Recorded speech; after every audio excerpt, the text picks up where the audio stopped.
Bibi, kung sakali mang naranasan mo ng mahulog sa taong dapat ay kaibigan mo lang, tandaan mo na walang mali dyan. Kasi nga naman, 'di ba? Hindi naman natuturuan ng puso sa kung sino ang dapat mahalin. At lalong mas mahirap na ang pagmamahal mo sa isang tao ay pigilin. Ano nga bang magagawa mo kung nahulog ka sa kaibigan mo? Taong dapat ay kaibigan mo lang. Sabi nila, wag mo kasing bigyan ng meaning yung mga mabubulaklak niyang salita at mapag-alaga niyang gawa at kilos. Pero wala eh. Sa puso mo, ramdam mong sayo lang siya ganito. Di ka sure. Delulu moments, baka ganyan siya sa lahat. Alam mo, Bibi, kung may kaibigan ka or kakilala ka na feeling mo may gusto sa'yo, the best way to know kung ganyan nga ba talaga siya sa lahat is pasalihin mo daw siya ng beauty contest. Tapos kapag nanalo siya ng award na Mr. o Miss Friendship, confirm. Friendly siya, feelingera ka.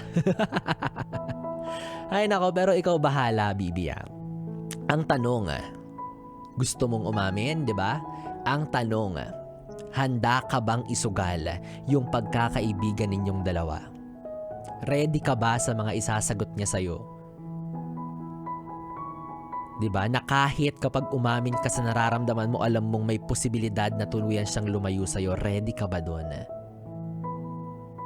Or swerte ka na siguro kung maiintindihan ka niya at ipapaliwanag niya sa'yo na hanggang kaibigan lang talaga ang kaya.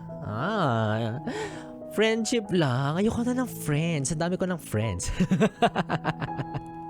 Hay nako, anyways, Bibi, alam ko nakaka-relate ka, ilabas mo yan, huwag kang mahiya. I-share mo ang iyong kwentong kaibigan lang pala at isend mo yan sa aking Facebook Messenger, DJ Biboy Bibo, DJ B-I-B-O-Y B-I-B-O, at maya-maya sabay-sabay natin yung pakinggan at pag-usapan. Pero sa ngayon, sabayan mo muna ang kanta ni Bugoy Drilon na Paano na Kaya, para sa'yo na hindi na alam ang gagawin matapos na ang kaibigan mo ay iyong mahalin. Muli ako ang Bibi mo sa radyo, DJ Biboy Bibo. Pwede mong makatabi hanggang mamayang alas 12 para sa ating Bibi Time dito pa rin sa stasyon na huntahan ng mga young and fresh, ang 101.1, yes, the best.